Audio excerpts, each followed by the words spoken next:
So in this lesson, I'm going to talk about displacement and velocity functions. So first of all, the displacement function, of course, is usually called s of t. And of course, you could call it x of t or y of t or h of t, depending on the direction if you want to. But if you take its derivative, you get the velocity function v of t, which of course is s prime of t, as we said. It's the derivative of the s of t. Now, if you have the v of t function and you take its integral, well, this one's going to be a definite integral with limits on it. The integral of v of t dt is s of b minus s of a, because after all, the s function is the antiderivative of the v function.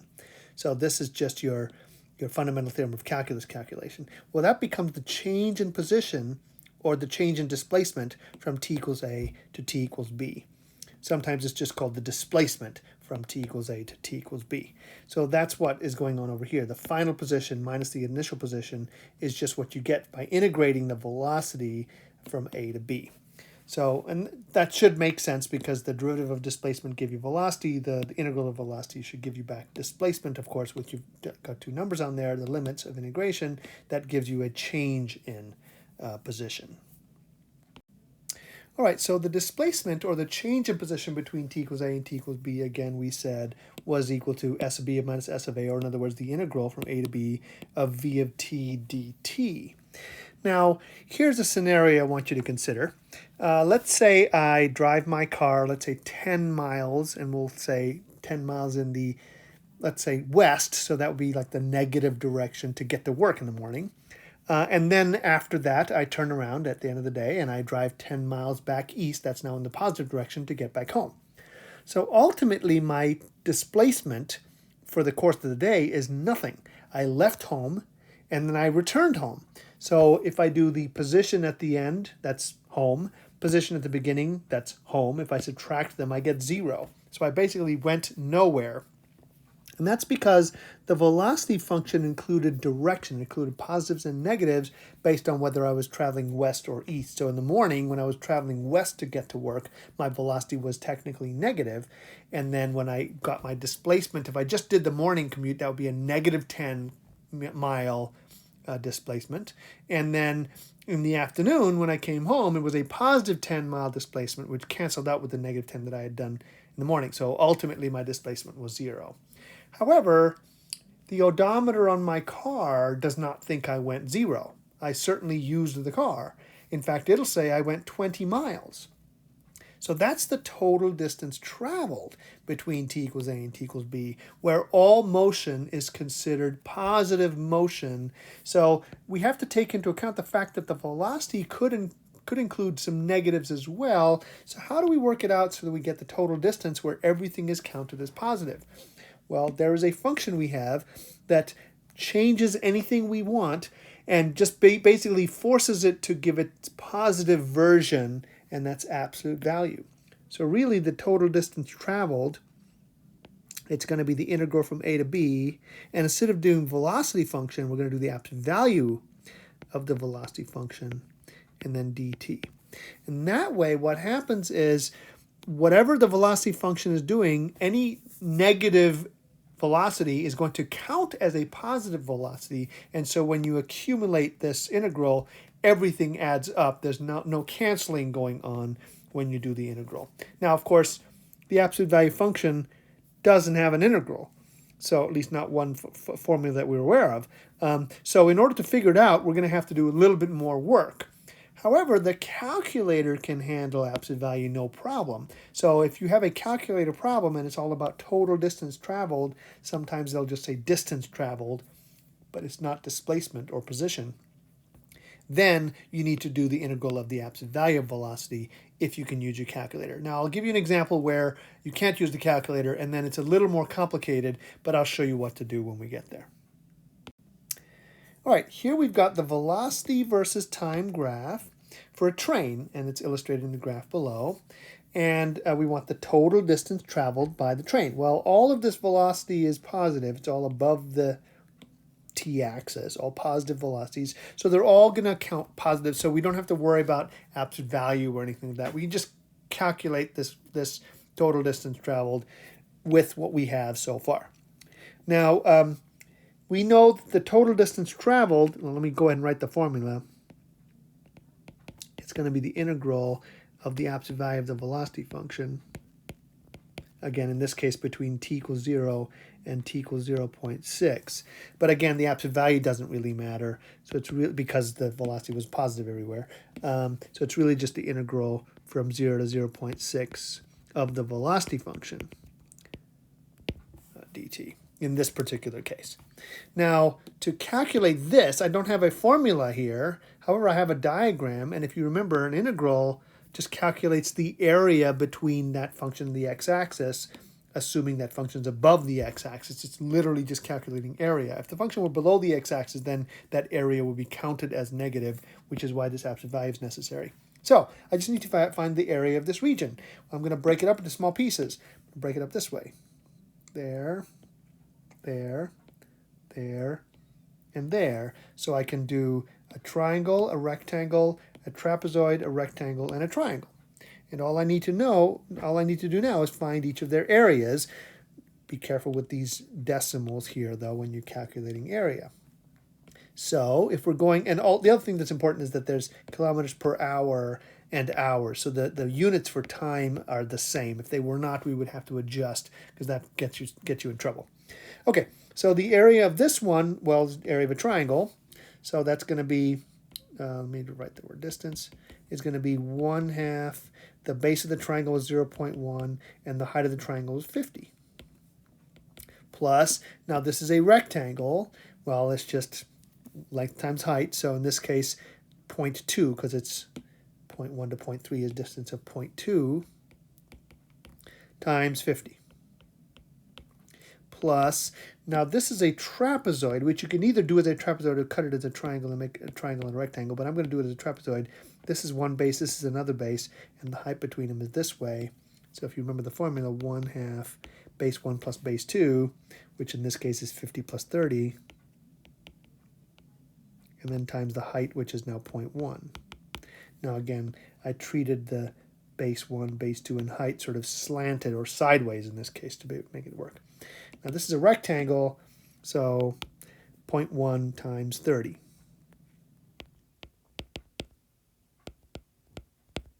And finally, we have a triangle at the very end, 1/2 base times height, so 1/2 0.1 times also 30 is the height of that triangle.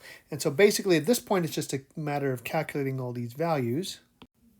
And if you don't mind my skipping the arithmetic, I end up with 21 as the final answer.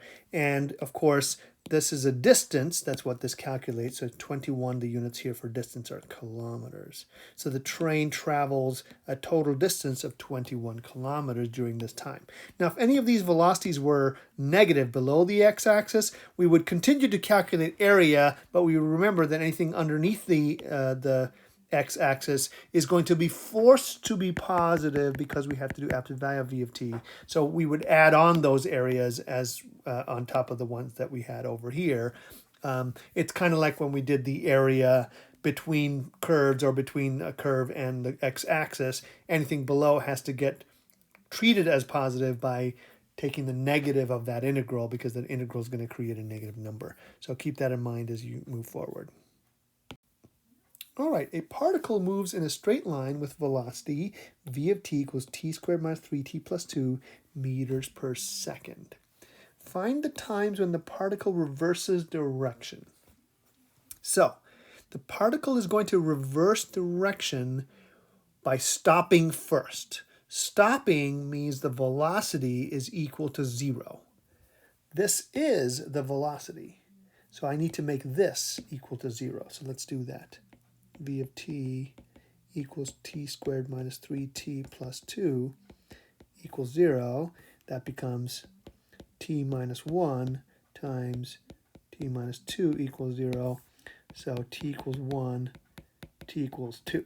Now, stopping does not guarantee reversing direction. It's the only way to reverse direction is to stop. So for example, if you're traveling forward and you stop at a stoplight, and you wait, and then you start up again, you might continue to move forward. You did not reverse direction. So we have to check to make sure these are direction reversal times. So we have to do this with a number line. Here's what we do. This is the v of t number line. T equals 1 is on there. T equals 2 is on there. Now the domain of this velocity function is, I'm assuming, t greater than or equal to 0, so I probably should put 0 on there as well, but it's really not going to affect anything if I don't, so I'm going to just write it down and then ignore it, only because it's part of the domain of this question. So what I want to do now is I'm going to put the 1 and the 2 where the velocity was equal to 0, and then I'm going to do a sign diagram, because if the velocity is positive, the particle is moving in the positive direction, let's say to the right, and if the velocity is negative, then the velocity is moving in the negative direction, which we were going to call left. So that would be a change in direction if it goes from positive velocity to negative velocity. So it's basically a sign chart on this from here. Well, okay, if I put a number in on this side, let's just use 0 because it wasn't technically one of these two. So 0 minus 1 times 0 minus 2, negative times negative is positive. So in that scenario, between t equals 0 and t equals 1, the particle is moving to the right or in the positive direction. Pick a number between 1 and 2, let's say 1.5. So 1.5 minus 1 is a positive. 1.5 minus 2 is a negative, so this ends up being negative. So that means the velocity is negative. The particle is moving in the negative direction. So there was a reversal of direction when t equals 1 because it went from a positive velocity to a negative velocity. Now let's pick something bigger than 2. Let's say 3. 3 minus 1 is a positive. 3 minus 2 is also a positive, so this is positive. So the particle is moving in the positive direction, to the right again. Well, there is another reversal. It was prior to that, it was moving to the left, now it's moving to the right. So we have now verified that at both of these times, the particle reverses direction. But without this sign chart, we could not have relied on these two as being accurate, because it is, again, possible to stop and then just keep going in the same direction. Stopping is not enough. So the answer is when t equals 1 and t equals 2. Those are the times when the particle reverses direction. I suppose I could say 1 second and 2 seconds. Now we want to draw a motion diagram for the first 4 seconds. Well, the motion diagram is going to be about the position. Remember, it's going to be a number line with position. But I don't have the position function right now. So let's find it. Let's find s of t. Well, s of t is just the antiderivative of v of t, dt. So let's figure that out. It's going to be 1/3 t cubed minus 3/2 t squared plus 2t plus c. Don't forget there's a constant of integration because this was an indefinite integral. I don't know what that constant of integration is. However, let's make the assumption, because they didn't tell us otherwise. If they told me something about where the particle was at a certain time, then I would have to use that, and I could calculate the plus c. But here we're going to assume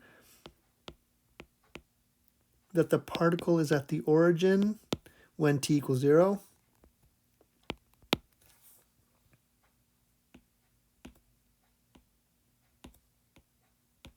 Well, I suppose I just could say initially,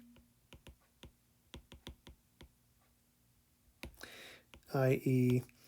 s of 0 equals 0. And if I plug that information in, I could calculate a value of c. So here we get 0 equals 0 minus 0 plus 0 plus c. So basically we're just going to say here c is going to equal 0. Now, again, if some other information about the position of the particle at any time was given, I would have to use that to calculate my plus c.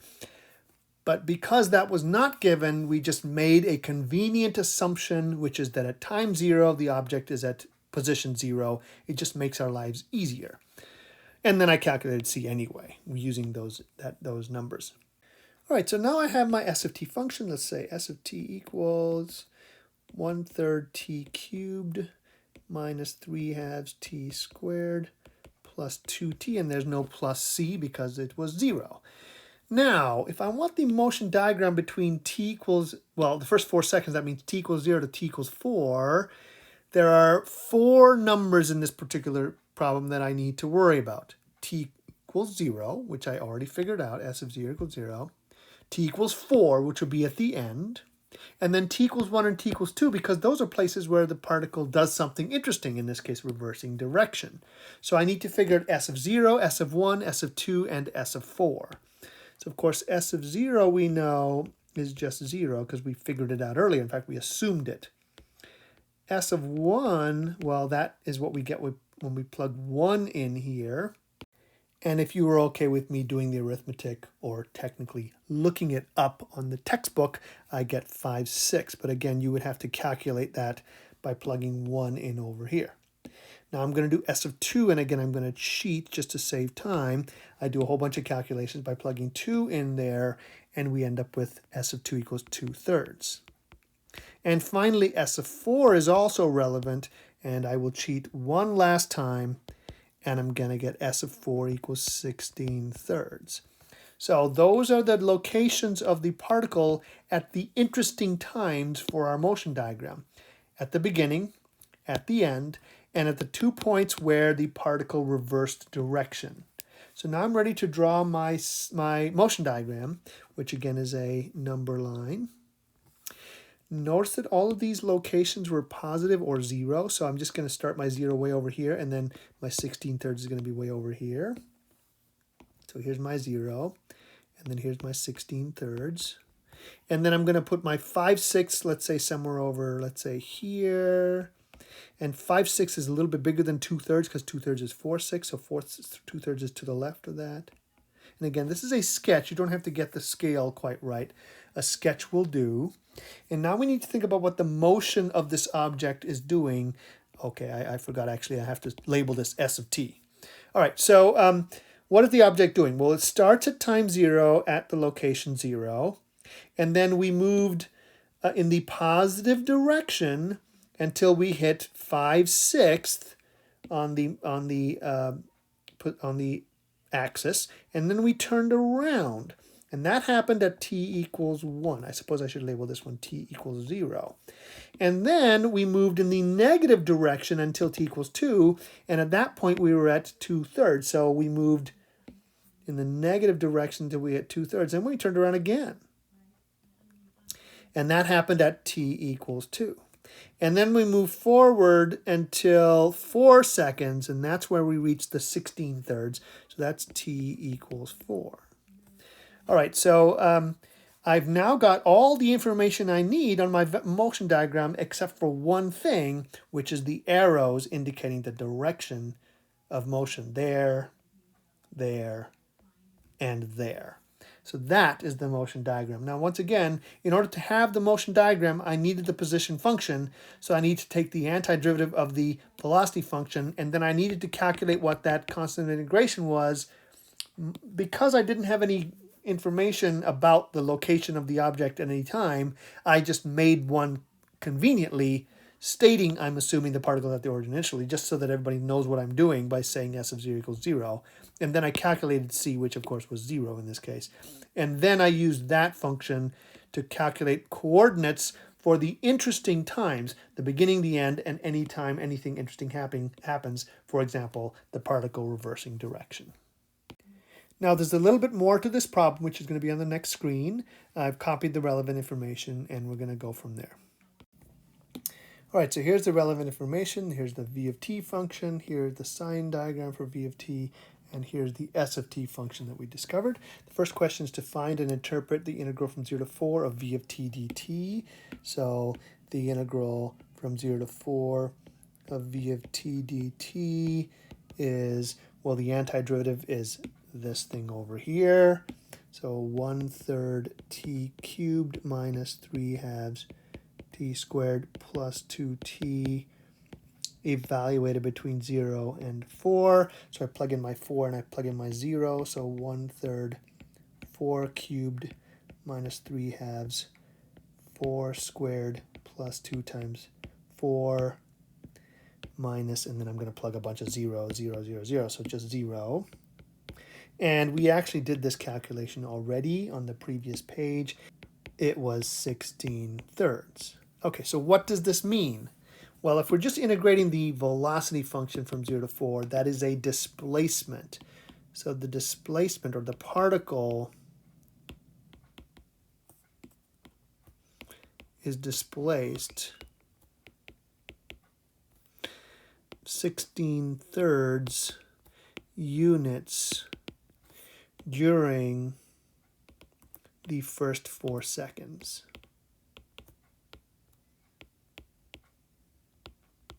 Okay, so the 16/3 is the displacement. That's what changed.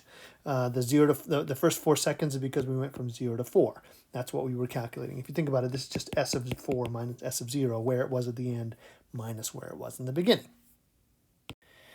Okay, so now same thing, v of t here, here's the sine diagram, here's the s of t function. Find and interpret the integral from 0 to 4 of absolute value of v of t dt. Now, I am going to show you how to use a calculator to do it, but I'm going to do it as if I didn't have a calculator first. So, if I want to do the integral of the absolute value of v of t, that means I have to make sure that all the velocity values I have count positive. So in this sine diagram, here, between 0 and 1, the velocity was positive, so nothing has to change. But between 1 and 2, the velocity was negative. I need to make it positive by doing negative of that. And then from 2 to 4, everything's fine again because the velocity is positive again. So in order to do the integral from 0 to 4 of the absolute value of v of t dt, what I need to do is I need to do the integral from 0 to 1 of just the regular v of t dt, and then minus the integral from 1 to 2 of the v of t dt. That way, I'm canceling the negative by putting another negative and forcing this entire thing to be positive, plus the integral from 2 to 4 of v of t dt. So I have to do this calculation, and this calculation, and make sure I subtract this one off because it was going to give me a negative answer, which I don't want. So now I start plugging all those things in. So I end up with, of course, the antiderivative we found is 1/3 t cubed minus 3/2 t squared plus 2t. First, I'm going to evaluate it between 0 and 1. Minus, and then the exact same thing.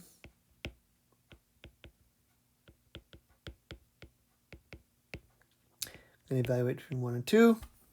And then the exact same thing.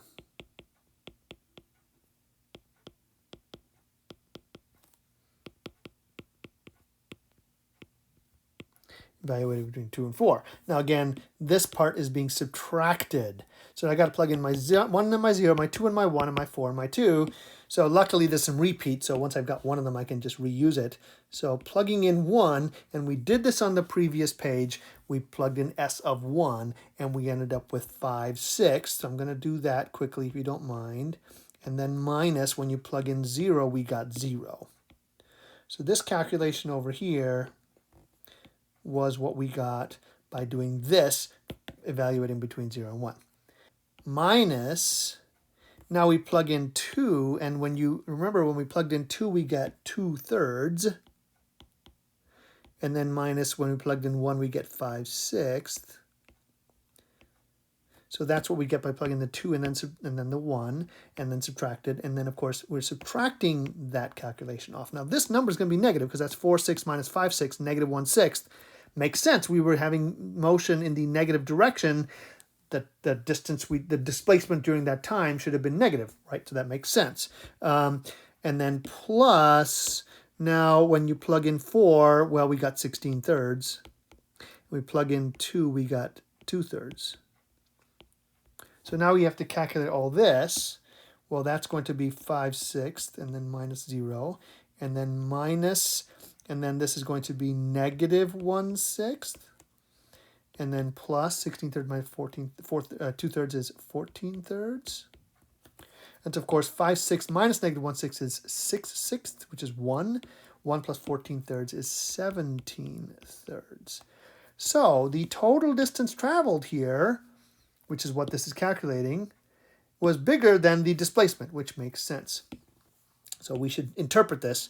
This is the total distance traveled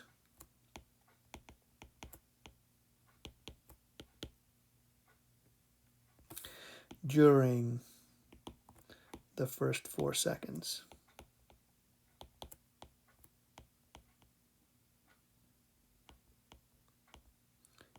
Right, the other one, that one was just the displacement, comparing where I was at the end, where I was in the beginning. And notice here the thing compared to this is larger than the displacement.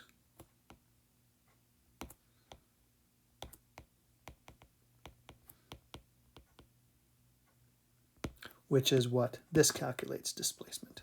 I didn't leave myself a lot of space to show you the calculator work, but you can see how this is a rather tedious calculation, but important calculation. Don't forget when you want to do the integral of the absolute value of v of t dt. And you have to have already done the sign chart, and you have to know quite a bit. In fact, the motion diagram is very useful as well. Actually, we could have used the motion diagram to do this calculation because the values here, the 2/3, the 5/6, the 16/3, those were all on the motion diagram. So that might have been helpful as well. Anyway, so here's how you can do this on the calculator. So what you do first is you go to Math and then FNInt and then hit Enter. And again, if this is the new operating system, it'll spit this out for you. And now you got to populate the various things. So this is going to be 0, this is going to be 4, this is going to be x. It's this one that's a little tricky. So, you go ahead and you edit those three things. And I'm going to focus on what to do over here. So over here, we need to do absolute value of v of t, means absolute value of that thing. So with your cursor sitting right there, you're going to hit the Math button, scroll over to num by going to the right, and then the first choice underneath that is ABS, and hit Enter.